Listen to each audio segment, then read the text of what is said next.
ঈদে আপনি যত রকমের সেমাই রান্না করেন না কেন, ডেজার্ট কিন্তু থাকতেই হবে। এই ডেজার্টটা বানানো সবথেকে সহজ আর খেতেও সবথেকে মজার। ১০ মিনিটে কিন্তু এই ডেজার্টটা বানিয়ে নেওয়া যাবে।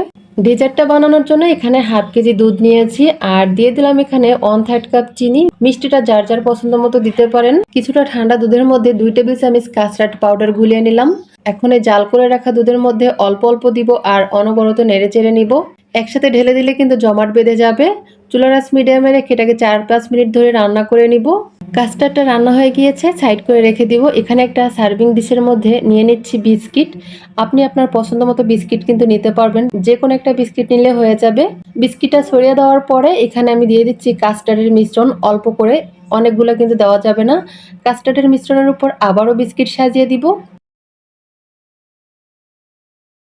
আবারও বিস্কিটের উপর কাস্টার্ডের মিশ্রণ দিয়ে এভাবে সমান করে দিব।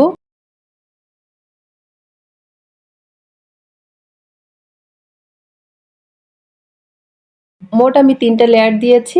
এখন উপরে দিয়ে দিচ্ছি 4-5টা বিস্কিট গুঁড়া করে নিয়েছি, সেটাই দিয়ে দিচ্ছি দেখার সৌন্দর্যের জন্য। এরপর বিস্কিট মাঝখান থেকে ভেঙে এইভাবে সাজিয়ে দিচ্ছি। এটা সম্পূর্ণ আপনার মতো করে সাজাতে পারবেন, চাইলে বাদাম দিয়েও সাজাতে পারেন। আবার একটু বিস্কিটের গুঁড়ো উপরে দিয়ে সাজিয়ে নিলাম। এখন এটা নরমাল ফ্রিজে রেখে দিব 1 ঘন্টার জন্য, জমাট বাঁধার জন্য। এই যে 1 ঘন্টা পরে কেটে শেয়ার করলাম। এটা যে খেতে কি মজার হয় একবার না বানালে বুঝতে পারবেন না। এই ঈদে একবার হলেও বানাতে পারেন, আশা করি সবার কাছে খেতে ভালো লাগবে।